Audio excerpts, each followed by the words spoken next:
Yesterday, CS Mbadi walked into Parliament with a briefcase, the way they always do, looking very serious, very important, very much like a man who has good news for Kenyans. He spoke for over 3 hours.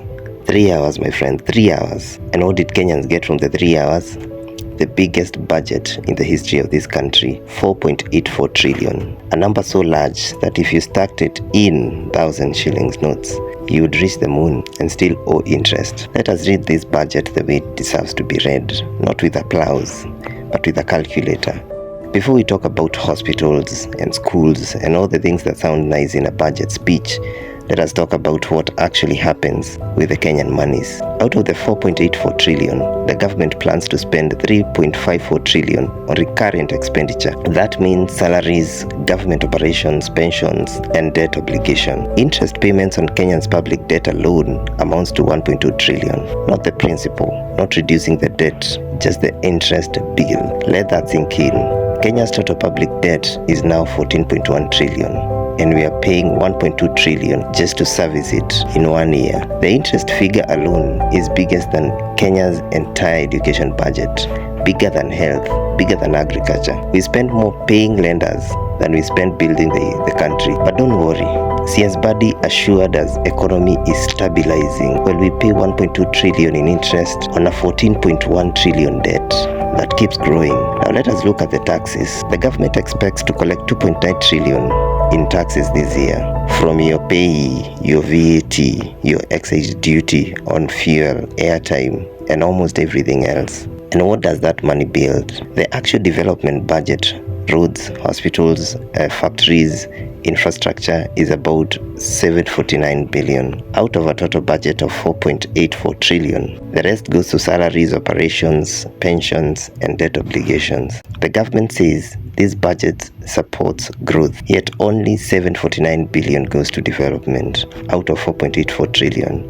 An interesting definition of growth. We're also a country that plans to spend 567 billion on security and 72 billion on agriculture. Agriculture, the sector that employs over 40% of Kenyans, the sector that feeds the nation, gets 72 billion. Security receives nearly 8 times more. You can draw your own conclusions about what priorities this government reflects. Let us be honest about something. The 2027 general election is now just 16 months away, and parts of this budget reads like a campaign manifesto written in spreadsheet form. There is a funding for village elders stipends, there is a youth program and startup grants, there are targeted initiatives aimed at key voting blocks, 3.9 billion for village elders stipends, 3,000 per elder per month. A conversation we are told that started in 2016, 10 years to get here, and it arrives magically 16 months before an election. A remarkable coincidence, purely coincidental. The government also reduced state house allocation, presumably in response to public anger about